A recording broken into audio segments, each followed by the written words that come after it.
And well, for more on this and to talk to us more about Trump's latest tariff deadline, we are now being joined by Greg Swenson, who is a foreign affairs analyst and an economist, joining us live from Italy here on Race to Power. Welcome to WION, Mr. Swenson. First up, of course, what do you make of Trump time and again shifting the tariff deadline, and what will actually happen on August 1st? Well, I think it just shows that the president can be flexible. The president can pivot when he realizes that something is not realistic. And I think it was somewhat unrealistic to think we could get all of these trade deals done in such a short amount of time.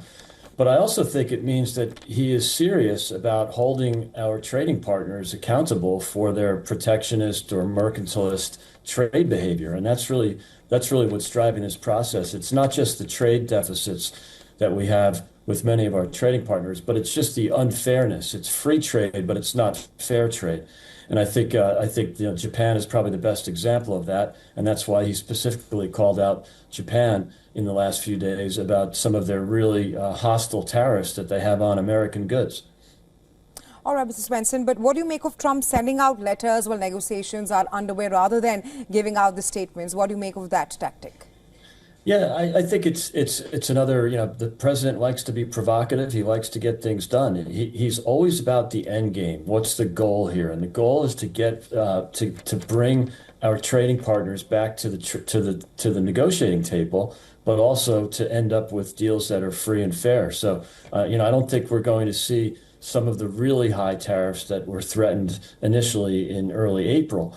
But I do think that he has to impose some tariffs, not only to bring some balance to the trade deficits or surpluses, but also some of the real extreme cases, like some of the auto tariffs that are way too high on American exports, especially in agriculture.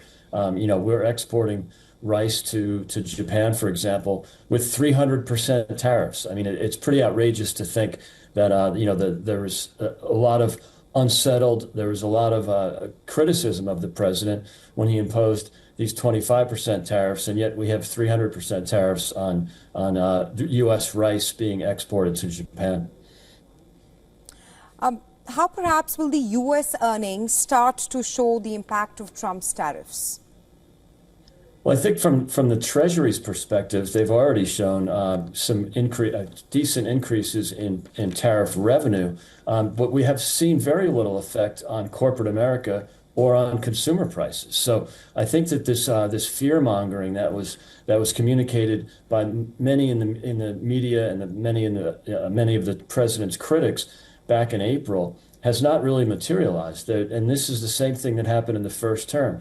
We had significant increases in tariff revenues, and yet little to no inflation and little to no effects on the trade with the countries that we had tariffs on, notably China. So I think a lot of this was just over concern or a bit of fear mongering about tariffs or about the reshaping the trade agreements. And I think that's important to keep in mind, is that the outcomes of tariffs are not nearly as detrimental as some of his real critics were arguing. So we've seen very little inflation, or actually inflation is down.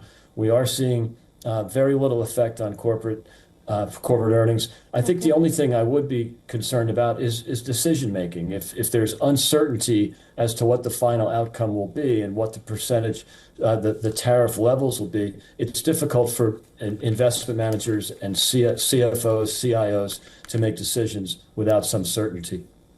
Right, Mr. Swenson, thank you so much for joining us here on Race to Power. Thank you. Thanks for having me.